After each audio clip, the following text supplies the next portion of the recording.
Uh, this is a very important subject because of the way that I have experienced being in the healing community and a lot of folks that I've had a lot of conversations with on this particular subject because it does relate to resistance. And I know that Yellow Rose for Texas did a video on this subject, and it deals with, if you will, anger management or fueling an anger monster. Okay. And I have fueled a few anger monsters as a result of all the trauma that you become aware of that we experience, because as a super empath, if you will, I experience what you experience. And if you're not experiencing what love is, which is what I am, then I'm experiencing what you are, which isn't. Okay. And so I realized as a child, when you think of emotions, which is energy in motions, the most powerful energy in motion spiraling up is a love vibration, because your atoms, right, spinning water worlds, right? And when you think of hot water, cold water, right, turbulence, go watch how a river moves. So the importance of anger is true, because I thought to myself this morning when I gave it some thought that when I was down the road here at La Hoi Hoi one night, when I could have zipped out of here, where about 6 months before that, I had made what's called a huge memory dump because I don't need it anymore. It's like going into an architecture, a Borg cube ship. Go watch Star Trek or the Borg cube ship. And this is when you get into systems design, architecture, mathematical codes, machine codes, artificial intelligence, et cetera, et cetera. Okay. And you want to, if you will, break that system down or reverse engineer it, right? And take it down from the inside out, right? Because you already know that artificial intelligence doesn't experience an eternal love vibration because you are the one, right? That actually is pretty simple to do, okay? Because it doesn't have a soul. Okay, be that as it may, anger is obviously one of the most important subjects because they feed on that, because that's a lower frequency. That's not what love is. So one of the ways in which I used to translate this, particularly as a child and an adolescence, was energy in motion is like a sensor, which means I'm not supposed to experience anything less than what love is wherever I go. I knew that at 4 years of age. So if I'm experiencing anger, I call that an idiot light. Beep, beep, beep, beep, beep. Red alert, red alert. I'm not supposed to experience any anger. You know what that tells me? Something is fucked up. Right? Yeah. So when you already know the way that I translated it when I was a child, it's like having a vice on your consciousness. Okay, come on, get it up, get it up, get it up, get it up, right? You want to expand your consciousness, or expanding the capacity through your heart's vortex, right? Which I call a light wheel, right? Your bulb, your star burning brightly. So you're running a powerful antenna. So you realize they don't want you running a powerful antenna because they're using their antennas against you. Look at the radars running around on all their military equipment and airports, the damage that they do to sentient trees, let alone all the trees that they cut down, let alone all the water that they poison, let alone all the air that they poison.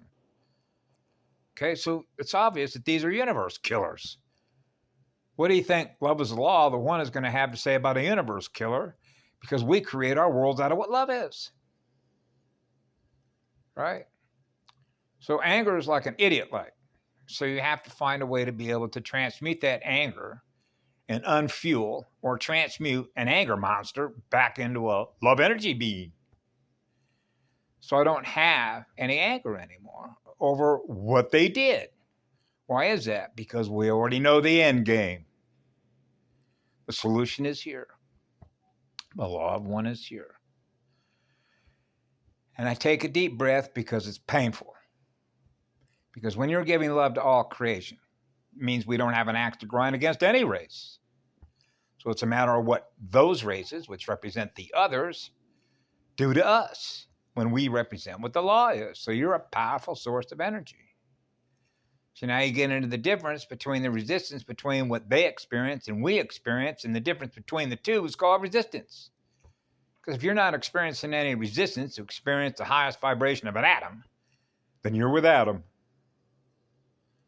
Right? And that's love is the law.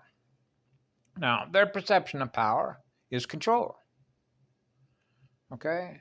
So I remember reading when I was in Alcoholics Anonymous about control is their dilemma, which is a psychopath. And why is the psychopath their dilemma? Because now we get into what we call expectations. And now we get into the director of The Truman Show, when an actor and an actress, or me or you or anybody else that is here, and then you can translate that through the movie with Tom Cruise called Minority Report. Now the idiot light comes on, just like an idiot light in your computer box in your automobile tells the AI, hey, we got a machine glitch. So all they got to do is plug a scanner in there, right? Just like a scanner on a Bearcat. The codes are not firing properly in that machine. That cyborg is not operating correctly. Okay, well, we got a fix for that. That's called self-repair. Just like a bored cube shit trying to self-repair itself, but it can't. Okay? That's sort of how it works. It would mean that your automobile cannot self-repair itself because the computer box, okay, cannot self-repair itself. The codes are breaking down, right? So that means that the AI is failing, which means it cannot self-repair everything that it's connected to that it's self-repairing, which are all those machines. Because you got to know that all those planes are going back and forth, America dumping chemtrails.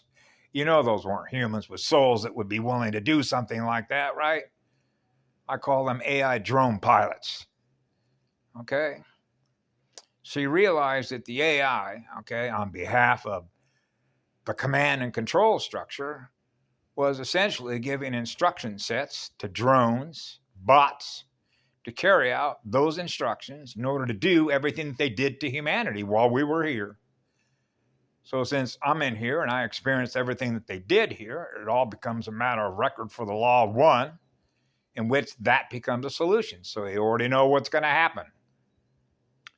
So a post that a guy put up yesterday talked about, wow, seems like artificial intelligence all of a sudden became, if you will, a starburst of machines, right? Now you got machines without souls running on AI, and now you got souls that are in here that don't, because an AI doesn't have a soul, right? So then he mentioned one word, which is called scorched earth. Which came first? In other words, did they do the scorched earth, or did we do the scorched earth? Well, who do you think's got more fire in their soul? Right? You think a machine was the first atom? Okay.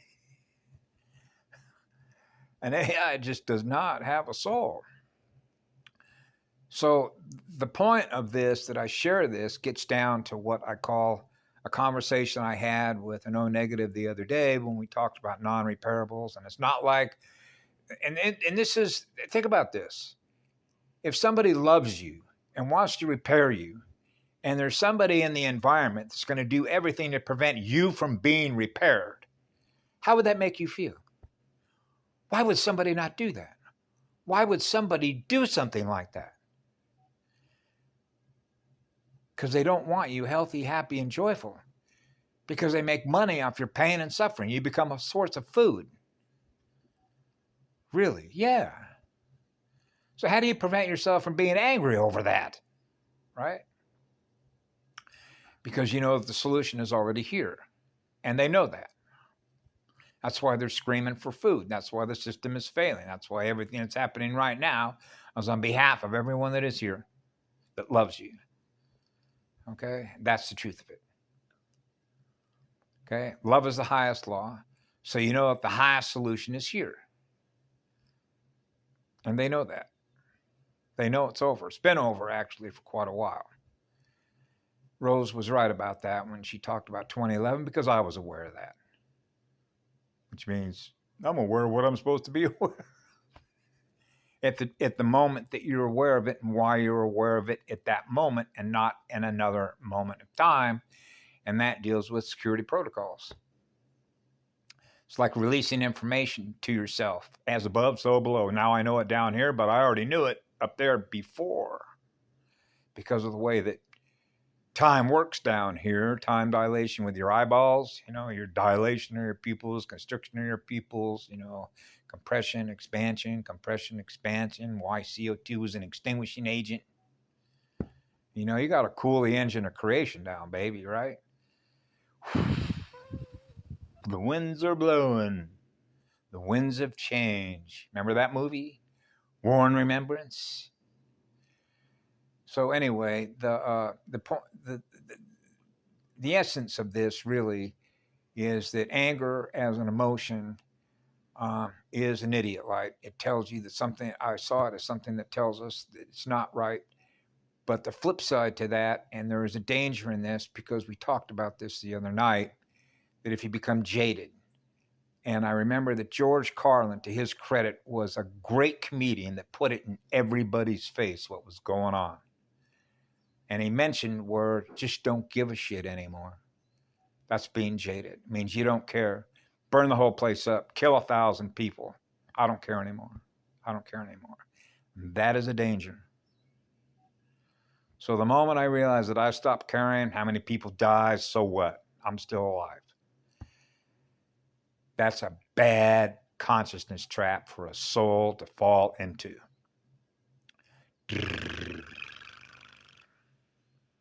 So it's a matter of learning how to adjust and meter your energy when you're on a spiritual battlefield to maintain a love vibration, being in a state of peace, being in a state of harmony, being in a state of balance. And remember, the cavalry showed up. The real cavalry is here. The allied forces of mankind is here, and the one is on the ground with all of you.